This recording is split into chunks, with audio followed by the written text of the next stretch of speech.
Over the course of JavaScript development, there has always been a problem with backward compatibility. Browsers would be developing new features, whereas old JavaScript functionalities would remain unchanged.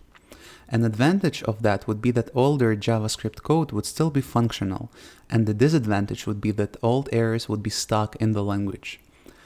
That was the case until ECMAScript 5 or ES5 standard came around. It added a bunch of new features into the language. So-called strict mode changes both syntax and runtime behavior. Later in the course, we will look into the specifics of the standard, but for now all you need to know is how to activate the standard. Let's get rid of this. There are two ways to activate the standard: script-wide and function-wide.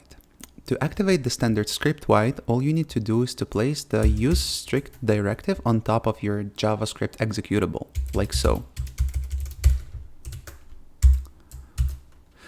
That tells your browser that all the code further down the script is adhering to ES5 standard. You can do the same thing within the scope of the function. If I say useStrict over here,